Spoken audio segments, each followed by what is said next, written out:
Hi, everyone. Welcome to Intuition of the Soul's Vibe of the Week. I'm coming to you from the beautiful Highland Lake just outside of Portland, Maine. Still traveling for another couple of weeks anyway. Hi, Yeah. Amy. Hi, and I'm just here in beautiful Michigan, enjoying a beautiful summer day. It's a little cool, but I'm not going to complain because I know so many people out there are having that horrendous heat. So I'm not going to complain about it. But anyways, welcome to Vibe of the Week. And we're going to switch it up a little. I'm letting Kitty go first. Yeah, because I actually heard, can you go Yeah. first? Like, I didn't ask, but I'm Like going we first. didn't have a choice, really. We Right. were told. Okay. So, what came to me is the expression this week I'm going to be using a lot is really? It's kind of a joyful jokester kind of week, actually, is what it is. And timing is going to be everything this week. It's about divine timing, it's about the time that you tap in, it's about time. And it really is kind of setting up this pieces of looking at where our next steps are. We have a great aspect this week when Venus and Mars, masculine and feminine, line up, and it really is about equality and balance. So let's just start off.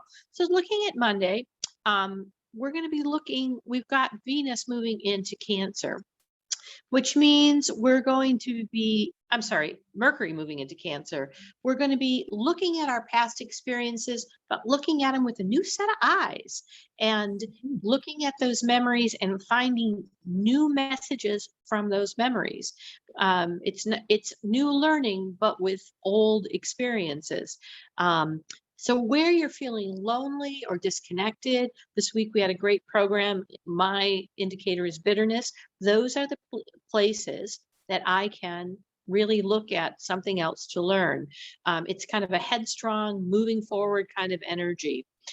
Tuesday is a really joyful kind of ease in travel. It's that little child mothering energy. It's you've got both Mars and Venus conjunct the Leo sun.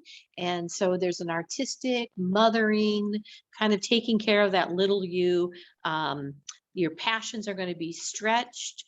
The best thing to do on Tuesday and Wednesday this week is make some healthy choices. Get out, get in nature, find those things that feed the other parts of you so you can look at what is it I'm trying to learn. There is a spiritual change and flow. It's a large picture kind of aspect that we're not quite tapped into, but we do when we go back and look at those memories.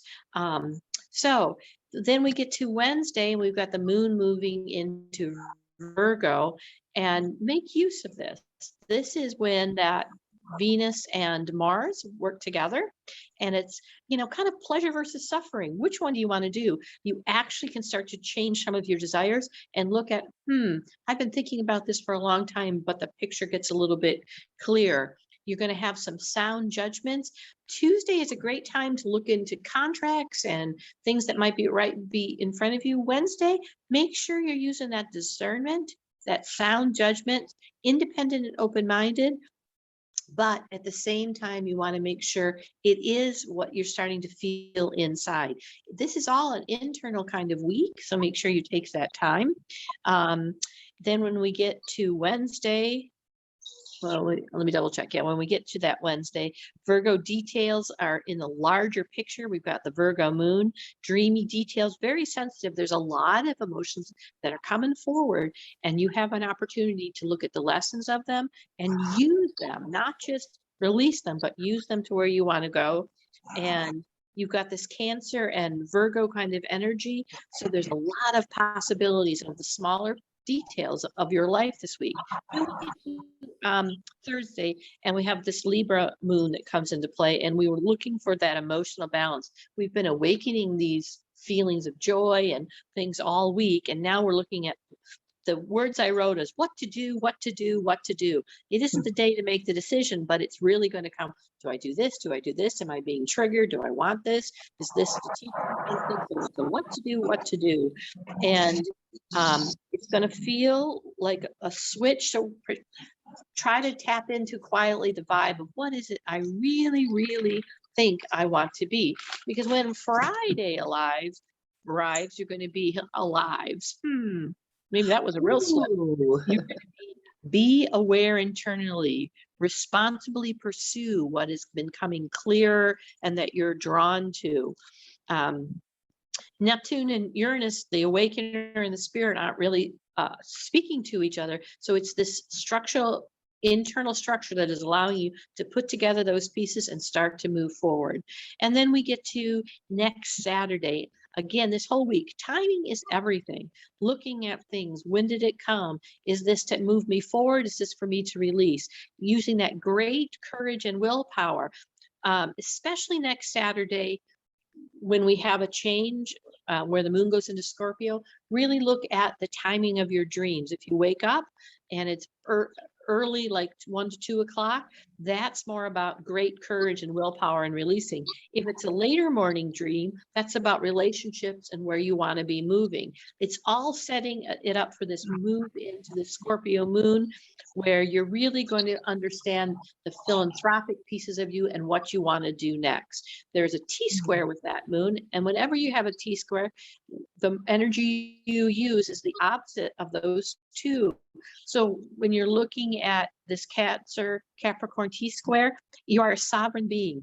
Look at what it is that you want to move ahead. Look at those kind of Leo,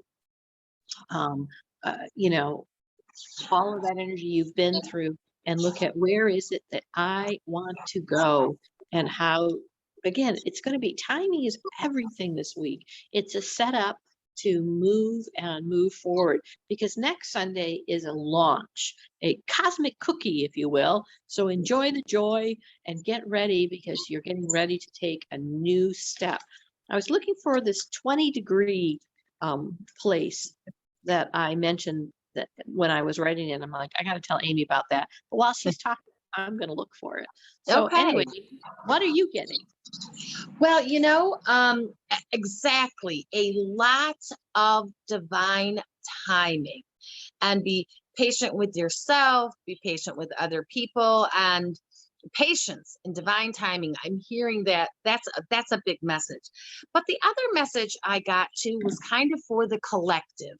It felt like it was a call out to us as light beings, light workers, that kind of thing, to hold the light for others. So that philanthropic thing that you talked about, or doing something just for other people, that really is a message that I got this morning. And so it was kind of like, what I want you to do is, it's sometime this week when you have some quiet time, or in your meditation, or just out on a walk or something like that, I want you just to envision that, you are this beacon of light. So envision yourself as a beacon of light. Feel that gorgeous white light coming from above and surrounding you, and then illuminating you and lighting you up. That's how I feel, just lighting it up. And then just stand there for a moment in that divine light, and just visualize or imagine that you are sending out that light in every direction around the world. And then take it one step farther. And as you are being illuminated, send that out to someone else, and envision that they're standing there and they're being that beacon, and having it spread all across the world. I just feel like there's so many big things that we aren't aware of right now. Some are good, some of them maybe not so good, that are in and are just churning out there, but we don't have it in our awareness yet.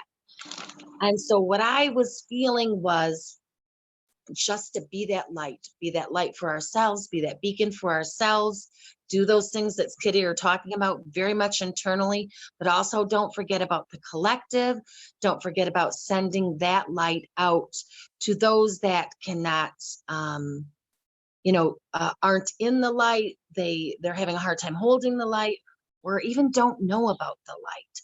We can still send that out to those people, even if they aren't aware of the light. Kitty, Right. did you say something?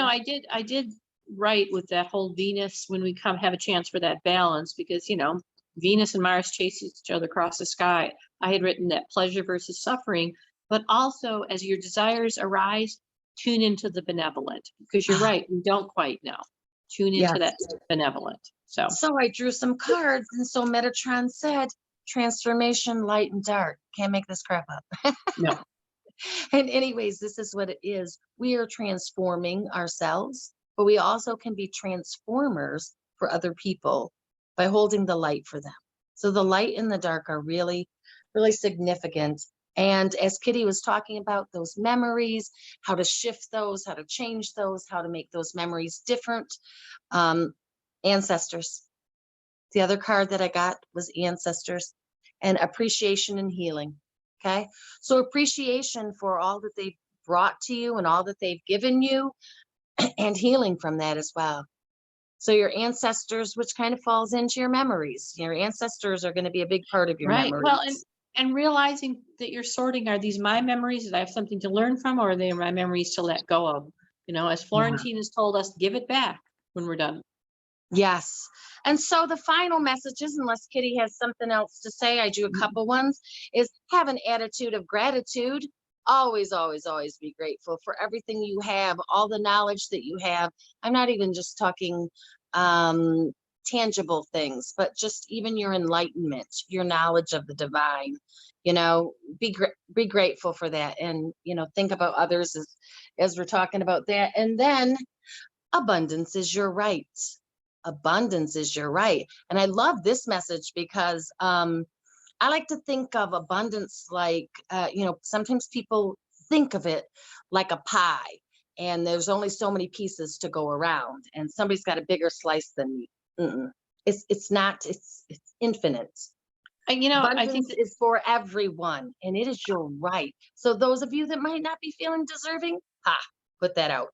Abundance well, and is your right it's for funny all you of us. said that, because when we were talking about abundance, we're in this time of Cancer. Remember, the water goes around the rocks, it goes under, it goes over. That emotional life, the things that are arising this week, let it be flowing in abundance around all of those things and washing stuff away. So, Beautifully said. And that's it for Vibe of the Week. I'm excited to hear about next Sunday because you give us a little teaser about what's coming up. So that's going to be a great one. But have a great week. Watch this as many times as you need to. Sometimes you need to go back and go, what did she say about Wednesday? Go back right. and do that if you need to. And Yes, and thank have a you great very week. much. We hope you enjoyed our programs this week. We have Tara Ward coming up in a couple of weeks, and we'll be talking about that. But all of us at Vibe of the Week, we want to say aloha. Oh, Oh, aloha. Oh, bye, everyone. bye. Have a great week.